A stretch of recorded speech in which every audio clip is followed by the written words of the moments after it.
11h01 sur TV Finance et Boursorama. Merci de passer votre début de journée avec nous. Il est temps de retrouver Mathieu Driol, senior analyste chez Debaïdé. Bonjour. Bonjour Loïc. Et alors, malgré la grève, malgré les avions qui ne décollent pas, on va parler d'Air France. Oui, malgré, en tout cas, on voit que ça pèse quand même.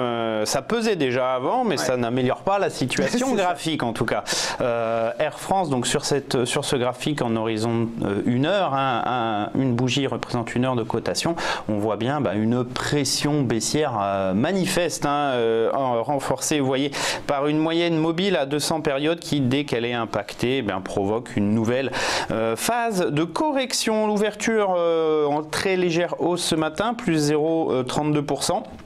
Qui ne remet pas en cause la lecture. Alors idéalement, on voudrait pouvoir traiter donc à la baisse sur Air France en cas de petit rebond, un retour vers l'ancien support à 8,49 qui est devenu résistance.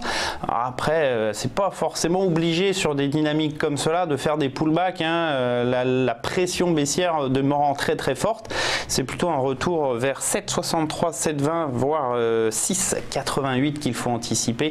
Ce sont des supports journaliers. La pression est très très forte et très constante, même si un peu moins rapide que début février. On voit vraiment cette baisse continue qui est donc propice à l'achat d'un turbo Infinibest put. Alors justement, allons-y pour l'option de vente. Donc le code NEMO du produit que nous avons choisi, c'est le O832S, c'est pas un 0, c'est un O832S.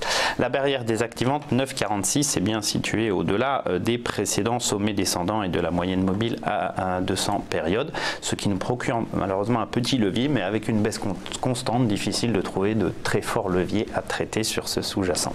Bien, merci Mathieu Driol, on vous retrouve dans quelques minutes pour les Market Movers.